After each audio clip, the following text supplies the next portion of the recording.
Hey everyone, welcome to the channel. Today we're going to do an Aries to Pisces style biblio with the Green Witch Guide here by Erin Murphy Hiscock. Is that right? Yes, that's right. This will be for your Sun, Moon, Rising, North Node, and I will timestamp in the description box for you. We're going to go ahead and use these dice. All right, so I'll go ahead and get going right now. This will just be whatever comes out, because this book has a little bit of everything. You might learn something. There might be an identifier of a particular herb you might want to use or grow or somehow incorporate, or maybe some indicator of what you might need to do at this time. Could be an identifier, confirmation, so take it how it resonates, okay? Here we go. All right, Aries, let me grab the dice. Don't mind me, I'm going to have to reach around, okay? Let's see what numbers are significant at this time for you. I'm actually going to move these back a little bit. Get that more in screen now that we have the space. So you have the number 9, the number 5, and the number 12, okay? So let's see here. I'm seeing putting the 5 and the 9 together for 14.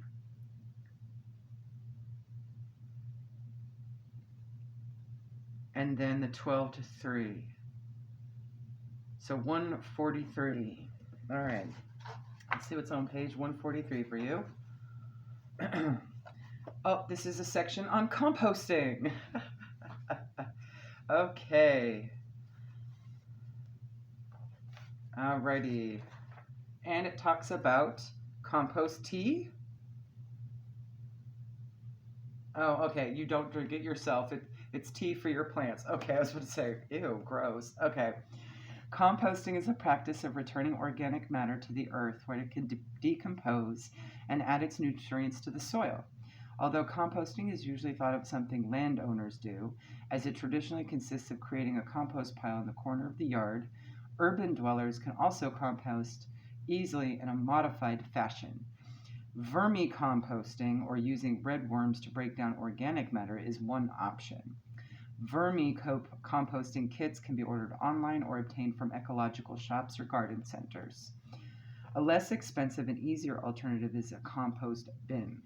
You can place the bin outdoors, which most apartment dwellers prefer because it can stink up the joint. But if you have no balcony, you can put it in a dark corner of the kitchen or laundry room. Compost requires 3 things: warmth, dark, and food. The warmth is achieved by placing your bin close to the wall if on the balcony, or storing it under your sink if indoors. Dark is obtained by using an opaque material for the bin and by having a tight-fitting lid. The food comes from finely chopped vegetable and fruit scraps. Never add meat products or anything with grease to your compost bin. These will decompose all right, but it will smell dreadful, unbalance the compost you're building, and attract pests. You can add tea leaves, tear open your tea bags if you don't use loose tea, and coffee grounds. Coffee grounds are exceptionally good. Same thing with eggshells, fruit, and vegetable scrap. And dead leaves and flour pinched off your houseplants and container plants. Thus, you need green matter and brown matter is what they call both those things. Green matter is like the fresher stuff, okay? And brown matter is the drier stuff, okay? The ideal container for composting is a plastic garbage can or a large Tupperware bin. Line the bottom with dead leaves or shredded newspaper. Put a layer of earth on top of that, then add your first batch of chopped food scraps in a bit of water. Just keep it lightly moist, right? Stir with a stick and replace the lid. So, of course, if you have a yard, you could do a larger version, okay? They also have composting barrels that are very handy as well. The lid will hold the humidity inside as the food begins to decompose, but it's a good idea every once in a while to water your compost to keep it damp but not wet, okay? Add a bit more dry materials such as more shredded newspaper or earth each week to ensure a good balance of carbon and nitrogen, okay? Every time you add more scraps, give the compost a stir to combine the new material with the older compost. Once in a while, give the whole thing a complete turnover with a small shovel or trowel to aerate the soil. In about 3 months, your compost will be ready for use. Add some to the top of each of your containers and houseplants. You can also mix it in with older dirt if you save your dirt. I do that, okay? Be sure to leave some of your compost bin to start the next batch, okay? If you're concerned about smells, don't worry. Good compost has a sweet, rich smell as it decomposes. To keep stronger compost odors at bay, turn it more frequently, okay? Compost tea is made by filtering water through the compost. This produces a nutrient-rich liquid that you could use to water your houseplants and spray foliage of your container garden to help nourish and protect the plant, both above ground and below. To make a simple compost tea, loosely fill a bucket a third to halfway full of compost. Give the compost a couple of turns with a trowel to aerate it properly and break up any clumps. Pour warm water, not hot or boiling, over the compost and allow it to sit for 2 to 3 days. Carefully decant the resulting brown water into another bucket or pitcher. So sift it, right? Find a way to sift it. Allow the wet compost to dry out to its usual damp state before returning it to your compost bin. Okay, so you might want to do a smaller batch of that. Okay, maybe a gallon or less. You probably won't need more than that. You can use the brown compost tea to water your plants or to spray the foliage to battle pests, illness, and pollution damage. Never drink compost tea. It's not for human consumption. They have to preface that, right? Okay. There you go, Aries. Hopefully that helps. Composting might be a thing for you at this time. There may be some decomposition that can be repurposed somehow, okay? Something that is dying could be salvaged and used for another purpose, okay? That's what I'm getting from that. Or you could literally putting together some compost. All right, bye. All right, Taurus, Sun, Moon, Rising, North Node. Let's see what we got for you. You have 3, 3, and 8. And immediately 68 pops up. Okay, so we'll see what's on page 68. All right, what do we have here? Ooh, a section on invoking the 4 elements. Although the 4 elements are always present, you can choose to recognize them in your practice by formally inviting one or more of the elements to aid in your green witch work. This formal invitation is often called invoking the element. Invoking an element is a conscious act that draws the element's energy to you in your environment. Invoking an element can be done if you want that element's particular aid or energy to blend with the work you are doing.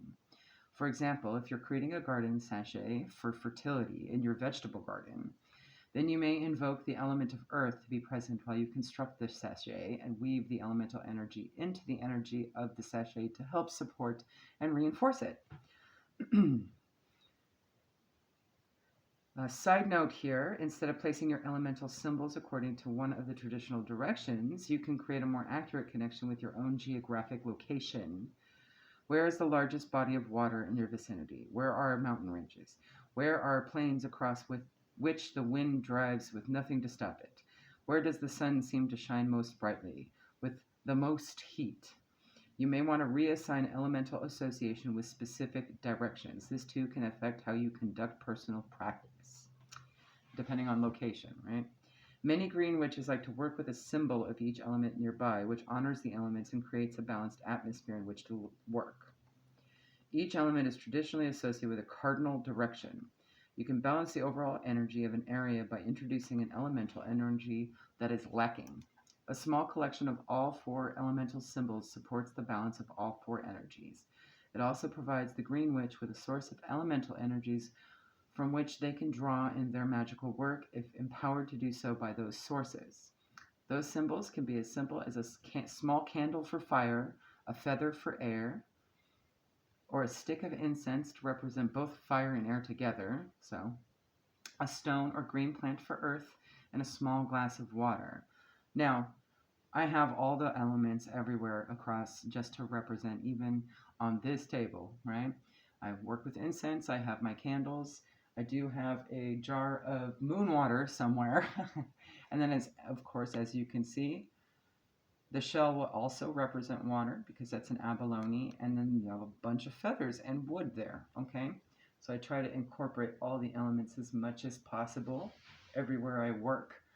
And even in the smallest of ways. So that may be something for somebody, okay? To start working with these energies. You can set them in their proper directions or in any way that appeals to you. For me, I have them all facing east right now, which is the element of air. I'm an air sign, so it makes sense. Okay. All right. You can also have symbols of all 4 elements in your workspace where you do green witch work and formally invoke the presence of all 4.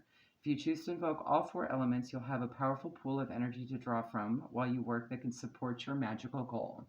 And in my case, it would be divining for you, fine folk. Okay. As well as honoring my ancestors, because I have that as well, and wherever I work my spaces, okay? That includes all those outside as well. I think of that all the time, all right? So you may want to involve the elements at this time, all right? Have a good one. Bye. All right, Gemini, Sun, Moon, Rising, North Node. Let's see what we got for you. Numbers 4, 10, and 8 might be significant to you. I'm immediately sensing page 148. There you are. Ooh, chapter 7. We're not going to read the whole chapter, but that 7 might be significant to you, okay? This is a chapter called Create and Craft Green Witch Magic. Oh, love it. So crafting, creating, being creative, putting things together, making cute things, okay? Magical lore based in the green world is the central body of knowledge in the practice of green witchcraft. This chapter examines practical and magical applications, crafts, and spells combining the various elements of the natural world, plus tips on preparation and storage. When selecting the herbs and other natural elements that you intend to use in your crafts, it's essential to always fully research the herb magically and medicinally. And we get into this all the time on here on this channel, and we'll be doing way more of it too, okay? Carefully read the recommended methods of preparation in your reference books and pay close attention to cautions and notes. Some of these are poisonous, okay? Certain herbs, for example, are safe to use externally but are toxic if taken internally. If you intend to burn the plant matter, verify that the smoke is safe to inhale. In your Green Witch journal, describe any herb you intend to use, and if there is something to remember, add a note to the label of your preparation. If you are crafting an herbal preparation for someone else, inform yourself of their sensitivities and allergies beforehand and write out a full list of ingredients for their reference. Okay? And then I'll read off the sections. You've got preparing herbs, extracting the energies of herbs. Ooh, love it. Via infusion, decoction, and enfleurage, maceration, salves, liniments, soaps. Also blessing your creations. Making herbal incense. Testing herbs, resins. And it even talks about some of the resins that most people use. Blending herbal incense. Burning it. Storing it. Creating spell bags. Crafting a dream pillow. Garden spell bags. Making a broom. Craft bombs or perfumes. God, I love this book. All right. Building garden stepping stones. Nice. I might have to actually do that and do a little video on that. That sounds like a cute idea. You have a protective stepping stone. Interesting. Okay. All right. We'll get into that later. Let's see what else. And that's it. Stepping stones. Making stepping stones. There's different ones. Cool. All right. So hopefully that helps for you. This may be just a starter in terms of learning about herbs in general, okay? And all the things that you can do with it. So think about what you want to do. All right. And if you have an idea of what video you want, comment down below. All right. Have a good one. Bye. All right. Cancer, Sun, Moon, Rising, North Node. And if there's anything mentioned here that you like the idea of and want to see a video of, I'll add it to the list. Just comment down below. All right. Let's see what numbers are available for you at this time. That might be significant to you. We have number 9, 1, And 919. Interesting. That might be a significant angel number for you. Nines may be significant. And I am sensing the page number 109. Okay. What's on 109?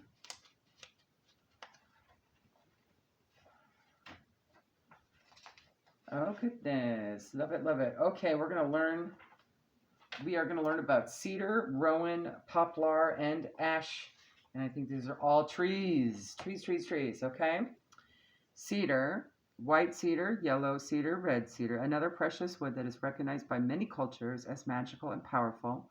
Cedar has been known throughout the ages for its protective qualities, as well as its ability to repel insects and pests. With its aromatic scent, cedar was often given as an offering. Yellow cedar, found in North America, grows in roughly conical shape and is often used in hedges. The other kind of cedar found in North America is the red cedar. Magically, cedar is associated with healing, spirituality, purification, protection, prosperity, and harmony. So if you resonate with that, you may need to do some cleanse and protect practices of your energetic space, aura, home, etc. Okay? Create some harmony. You might actually kind of clear the way to bring in prosperity as well. Rowan. Rowan is known as a quicken, hornbeam, witchwood, and mountain ash. Although it's technically not a true ash, it is so called due to the similarity of the leaves. Rowan berries have been used in brewing, and the bark has been used for tanning and as a dye. Curiously, rowan is said to either be a favorite of witches and fairies or an anathema to them. Love that word. What a great word. Magical associations include improving psychic powers, divination, healing, protection from evil, peace, creativity, success, and change and transformation. Okay. Poplar, also known as aspen. Poplar's magical associations include prosperity, communication, exorcism, and purification. Ash. Ash is one of the trees considered by some European cultures to be the world tree. Magically, ash is associated with water, strength, intellect, willpower, protection, justice, balance and harmony, skill, travel, weather, and wisdom. All right, there you go, Cancer. Follow your other placements, all right? Bye. All right, Leo, sun, moon, rising, north node. And if there's something here you would love to see some sort of video on, I don't mind doing it. I'll add it to the to-do list. We'll be doing a bunch of green things for a few months here while I can actually show it. And it's not raining or crazy weather or something, or it's summer and everything's dying, okay?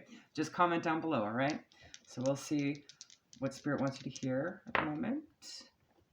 The numbers 7, 3, and 1 might be significant to you. I'm immediately sensing 101, okay? Let's see here. Immediately that popped out. Ooh, this is from Chapter 5, Live Closely with the Earth. So this is really about just utilizing all things Earth. And this section is called Meeting the Sun. Ooh, and it's a meditative practice. All right. The most basic way to experience the sun's energy is to go outside and stand or sit in the sun. So you might need to do that at this time. Be careful, however. Do not look directly into the sun. Be sure to protect yourself from sunburn. High SPF, all right? To receive solar energy, settle yourself comfortably in a sunny spot and close your eyes. Visualize a fine green mist rising from the ground and from all the growing things around you. Take 3 slow, deep breaths each time you inhale. Visualize that mist of green energy flowing into your lungs and spreading through your body, bringing with it the feeling of comfort and relaxation, of oneness with your surroundings. As you exhale, release any tension, stress, or worry you may be feeling. Open your awareness to the warmth of the sunlight. Just receive it. Let it in. Absorb whatever energy it offers you. How does it feel physically, emotionally, spiritually? Does the sunlight have a message for you? Take as long as you wish to commune with the sun and its energy. When you are finished, take a final 3 deep breaths and open your eyes. Be sure to stretch and shake out your arms and legs before standing up or moving suddenly, just to kind of get the energy to get through, okay? To achieve further insight into the sun's energy and how it changes, here are exercises for exploring and attuning to solar energy. For one day, pause for at least 5 minutes at dawn, noon, sunset, and midnight to observe the movement and feeling of the energy where you live. Write your observations and experience down, or at least take note, right? However you want to, and compare the different energies of the key solar points of the day. For one day, meditate at each key solar time. Be open to the sun's energy and sense it as directly as possible. Be aware of what happens. Wait a day, then compare how you felt or the information you received after each meditation. For one day, perform the same basic ritual at each key solar time. Wait a day and compare similarities and differences in 4 rituals. Another one. For a deeper exploration, do the same exercises once during each season. How does the sun's energy change over the cycle of a day, or even during a year? Okay? So, for me, our sun kind of moves around a bunch in the sky. And our ficus tree in the backyard is a really good barometer for that. During the summer and late spring and early fall, the sun is actually directly overhead in front of the ficus tree. But right now, like during winter and the end of fall and the beginning of spring, it actually tucks itself behind. So we kind of lose sun part of the day because the tree's in the way. She's 100 feet tall, by the way. But the other half of the year, there's tons of sun. So it's usually not a big issue. So it's actually kind of nice to have it like shade during part of the year and then be full on the rest of the part of the year. So that may be important for somebody here where just you think the energy might be all there all the time, pretty predictable, but it might not actually be. Okay. And just even communing with the sun specifically, which is perfect for a fire sign such as yourself. The sun card in the tarot is all the fire signs. So you might want to check out the other fire sign portions of this reading and see what else you can gain from it too at this time, okay? Bye, Leo. All right, Virgo, sun, moon, rising, and north node. Let's see what comes out here. You have the number 9. 9 might be significant. You have 8 and 8 again. Okay, so 8s might be significant as well. Let me scooch these back a little bit here. There we go. I'm feeling 178. Okay. Seeing. Let's see what's on page 178 for you. Ooh, building, garden, stepping stones. This is part of the section called Create and Craft Green Witch Magic, which Gemini got. So you might want to check that out. We read more into it in the beginning now. Building, garden, stepping stones. This is just real basic. I'm going to stop when they get to the different ones. This magical craft incorporates herbs, gems, or crystals, and any other natural element you wish to include. Following are 2 different kinds of stepping stones. They have protective and happiness. Okay. The first calls for you to mix and pour your own concrete. The second uses a pre-made concrete or stone slab purchased from a garden center. Each method produces a different magical stepping stone, but with imagination you can substitute one of the set of magical supplies for the other or come up with your own combinations for your own goals.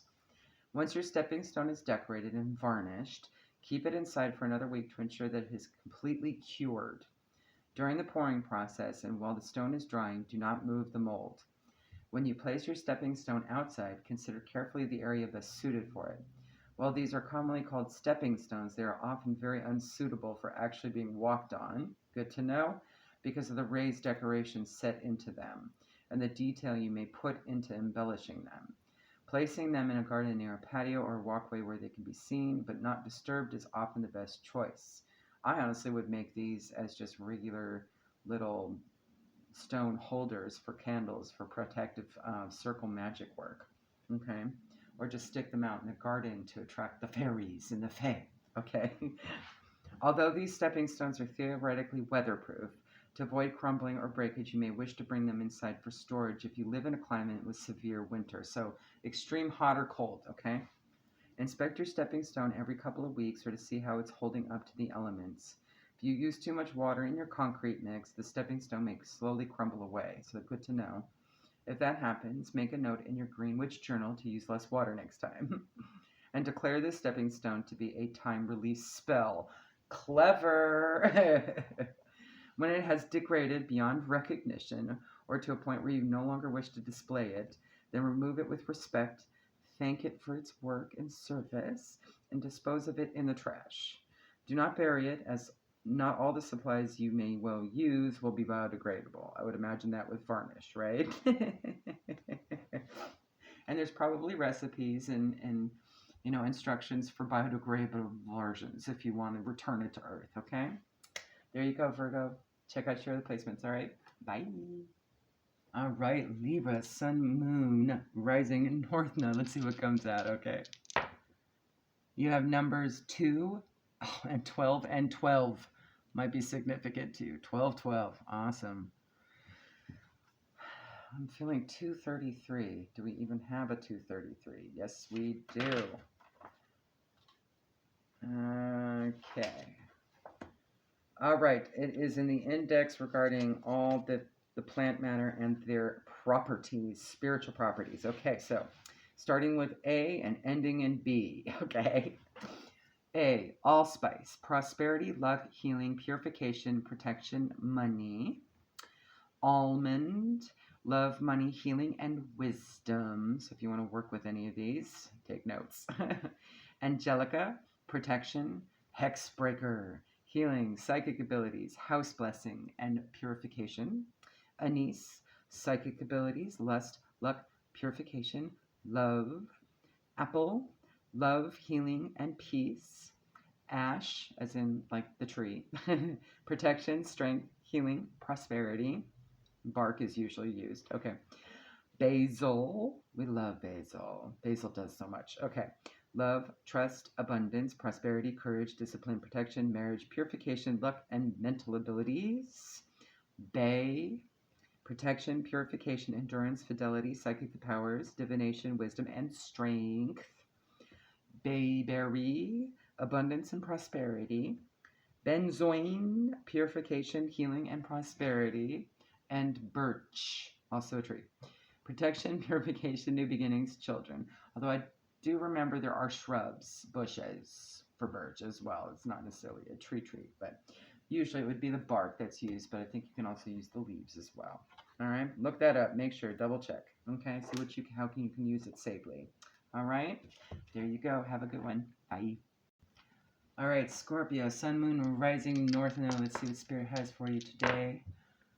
Numbers 10, 5, and 7 may be significant.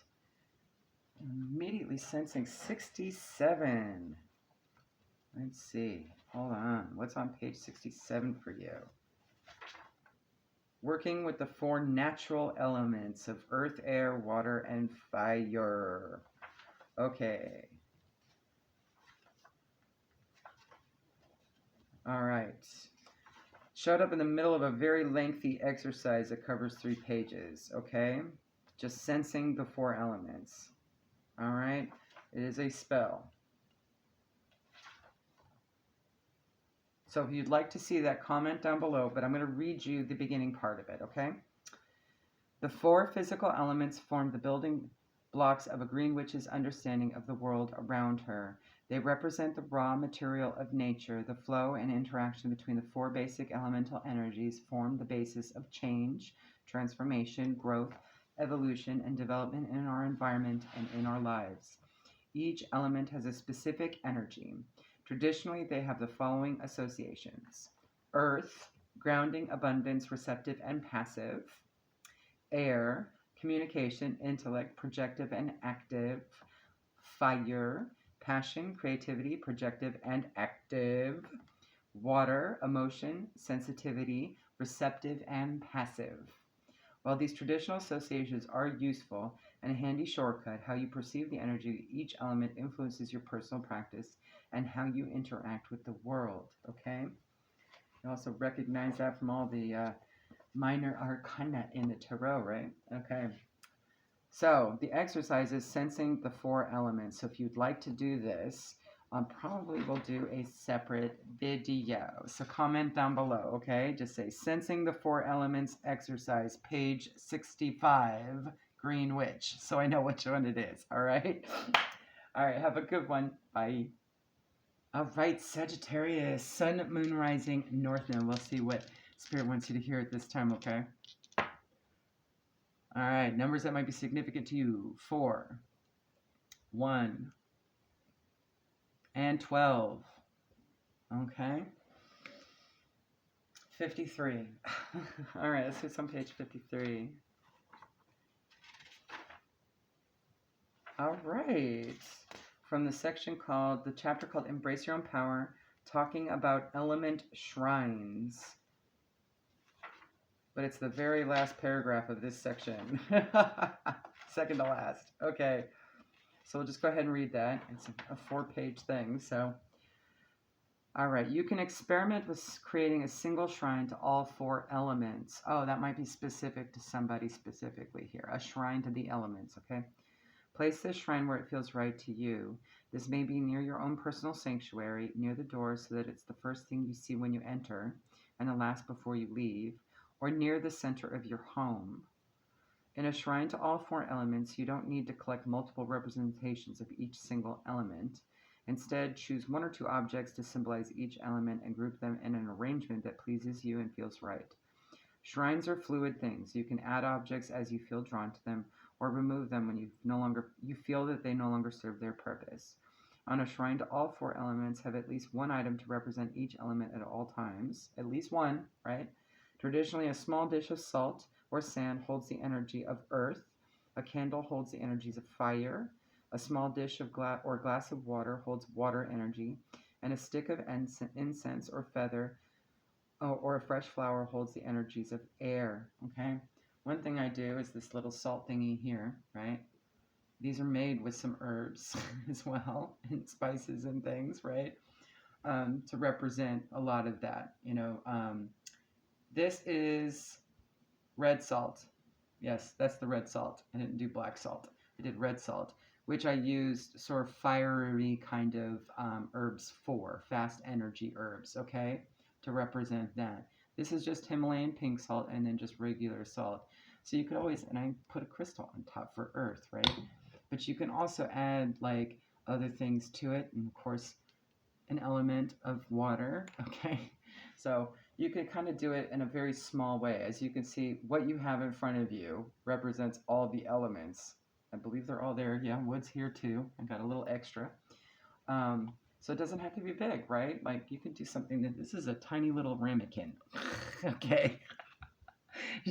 You can even just put it all in this one tiny little thing and throw it in the middle of the room, okay? All right? Okay. If you're worried about salt or water being knocked over, which I have that problem with a cat in the house, try a small potted plant or stone for earth and a shell for water, right? I also save all of my little spice jars, ones that have like the screw-on lids, right? I save every little container that has a lid that can screw on. Like for example, all right, here. This is the vet's medicine for the cat. That's moon water in there, all right? I don't have to worry about him knocking it over because it doesn't spill, see? So you can do stuff like that. It doesn't have to be fancy. You can decorate it if you like, okay?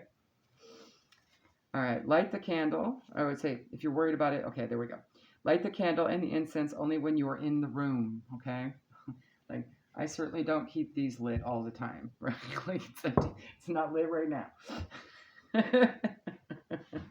It doesn't even have to be that big. It could be a tea light, right? Which will basically fit in here. You know what I mean? It's so tiny. And just so you know, in the giveaway, we have one of these, okay? They're very handy for a lot of things, okay?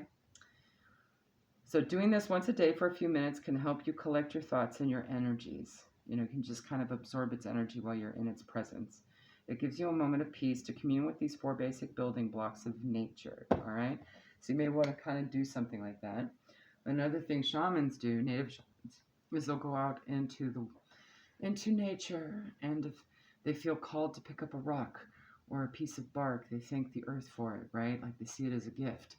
You know, some of my feathers actually came from local birds who gave it to me as a gift. Look at that tiny little thing. That's like an under feather. I think this is actually a falcon's under feather. It's tiny. I didn't even know if that was possible, right? And then, of course, I've got, like, you know, little mini, these are actually ostrich feathers that have been, you know, painted to kind of look like peacock feathers, right? But they're all right. That's a crafting thing. They came off of a Christmas ornament that had been given to me. So, you know, I figured I'd honor it and give it new life, right? So, I mean, just collect those kinds of things. They don't have to be anything fancy, okay? And you can put them everywhere, right? And that way you have like a little mini sacred space for yourself. You can even make it travel size to bring it with you. Throw it in your purse or your, you know, your glove compartment or whatever, okay? There you go. Follow your other placements, all right? Have a good one. Bye. All right, Capricorn, Sun, Moon, Rising, and North Node. Let's see what we got for you. All right, the numbers 10, 1, and 8 might be significant to you.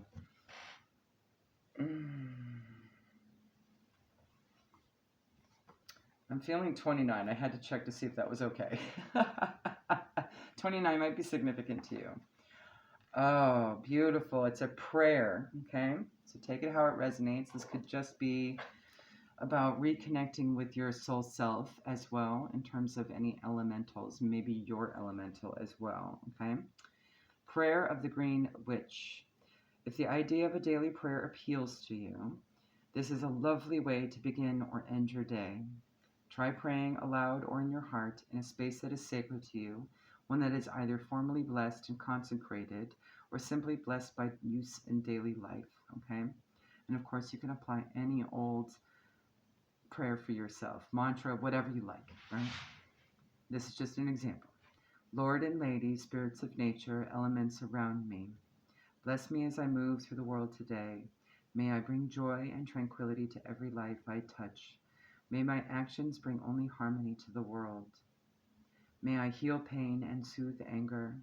May I create joy and balance as I walk my path. Support me and guide me, spirits of nature, this day and all days ahead of me.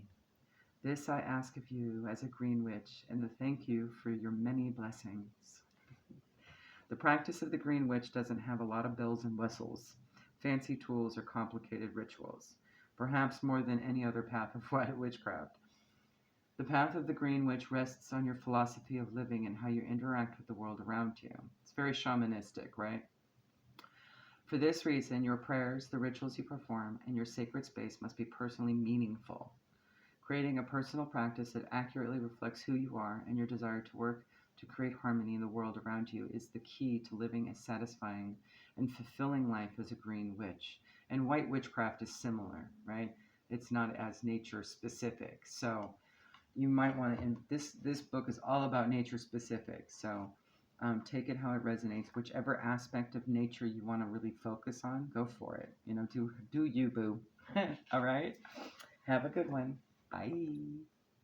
All right, Aquarius, Sun, Moon, Rising, and North Node. Let's see what Spirit has for you today. As I knock things around. All right. You have 1, 8, and 11. Okay, so those numbers might be significant to you.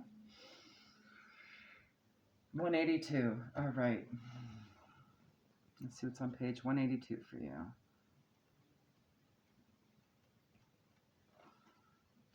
That popped up almost immediately. I love it. It is a recipe for the happiness stepping stone and how to craft that. Okay. So, if you would like to see a tutorial on this at some point, I will add it to the to-do list. I kind of want to do and make my own stepping stone. I haven't decided if I'm going to do a protective or a happiness or how I'm going to use it, okay? I imagine the happiness stepping stone would be something I'd use in a protective circle on the fly. And the protective one I'd probably want to put outside doors and windows or inside doors and windows. That could be a possibility as well. All right. So if you want to see that, comment down below. Say yes on the happy stone, stepping stone video or whatever, something like that, just so I can take note of it, okay? All right, the happiness stepping stone. This stone attracts joy and laughter. Place it by your front door to invite this energy into your home. With this project, it's best to use a small precast stone as a base because you'll be covering the entire surface with your chosen gems and crystals. This technique uses mortar and grout to affix the decorations to the precast stone, okay? So it sounds pretty flexible. It also talks about being able to make a stone, okay, out of mixing and pouring your own concrete, right? Okay? So you can go either or and mix it up. So it gives you a list of things you'll need, like a blank paper larger than the precast stepping stone, a pencil, a plain precast concrete garden stone, a selection of tumbled gems and stones that you prefer, heavy rubber gloves, bucket or clean plastic ice cream container. Ooh, repurpose those, right? Thin set mortar, paint stirrer, water, mortar trowel, tile grout, an old rubber spatula, sponge, soft cloth, okay? Essentially what you do, and there's 10 steps, you trace the stepping stone onto the blank paper, and then you set that aside. You arrange the gems on the pleasing pattern, okay, inside the outline. Use enough stones to fill the outline most completely, but the gems should not touch each other. All right, then you set that aside.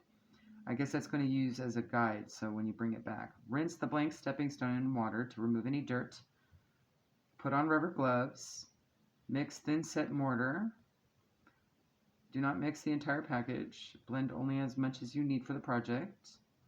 You'll need enough to cover the surface to a depth of approximately a ½ inch. Use trowel, spread it. The depth will depend on the size of your gems. The larger the gem, the deeper the mortar must be to hold them securely. Preserving your pattern, carefully transfer the stones from the paper to the mortared surface of the stone. Set stone in place to cure for at least 12 hours. In a clean bucket, mix the grout. Mix only enough to cover the stone to a depth of ½ inch, plus a little extra to be sure. Then you scoop the grout on the surface of the gems and smooth it out with a spatula. Make sure you work the grout in carefully. So it's almost like doing a mosaic, right? Use a damp sponge, gently wipe away any grout off the top of the stone and the gems. Wipe from the middle out and across to be sure that all the grout is smoothed. Rinse the sponge to keep it clean and damp. Be careful not to wash or scrub away the grout between the gems. Leave the stone to dry for 24 hours. Polish it with a soft cloth, okay? And the other instructions too also suggest doing a varnish to kind of like make it waterproof as well. Or if you're going to paint it or something, right? Okay, there you go. Hopefully that helps. So if you want to see that, we could do a video. I'm kind of excited to do that. Comment down below. All right, bye. All right, Pisces, Sun, Moon, Rising, North Node. Let's see what Spirit has for you today. All right. The numbers 8, 12, and 2 might be significant to you at this time.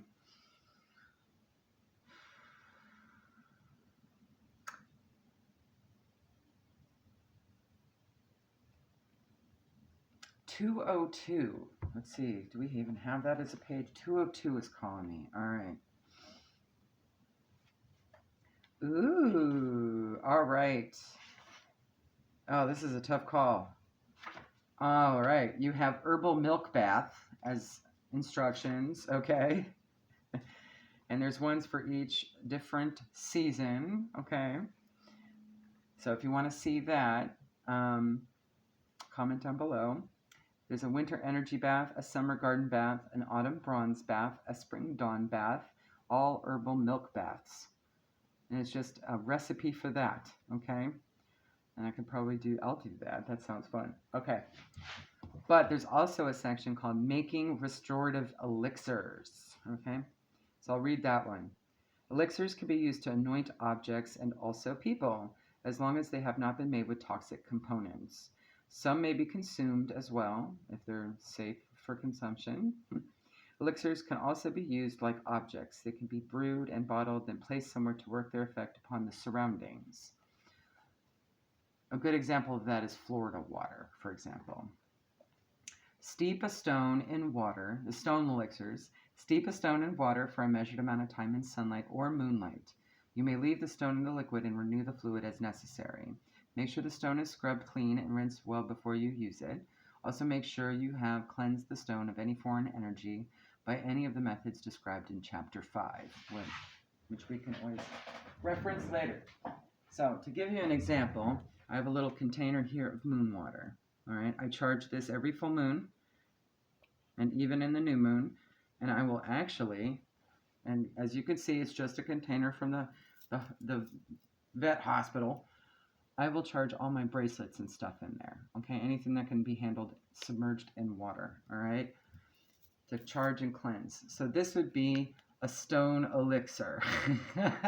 But you can also add herbal component to it as well. It doesn't just have to be water. You can do whatever you want. A fellow reader that I love dearly is Z. This is one of her products. It's kind of like Florida water, all right? So I'll actually, to boost this, if I need to, I will spray a bit of that into it, okay? Or use essential oils or something along those lines, okay? So get creative. Cleanses all that nasty old energy, whatever attached to it when you channel or, engage with other people, right? You also have color elixirs. Pour water into a clean colored glass jar or bottle. And for example, I just showed you that could also be a color because it's the color green, right? Then leave it in the sun or moonlight for a specific amount of time. Each color has representation of intention as well. I did a whole video on the colors, okay? The light passing through the colored glass will imbue the liquid inside with the energy of that color. People often drink color elixirs if they feel they are lacking the energy of that certain color. And I do have color meanings here as a short, but you can go ahead and reference the video for it. It's in the how-tos, okay? You always do glass because plastic can kind of deteriorate, right? If you cannot find a jar or bottle in the color you need, take a piece of colored paper outside of it, okay? And wrap it around outside the clear glass bottle or jar. And pour the water into the bottle and leave it for one complete moon cycle, okay? So I have a little cheat sheet of all the color meanings, okay? You can also find, just like, what is it? Like saran wrap in different colors too, if you don't have the color jar, right?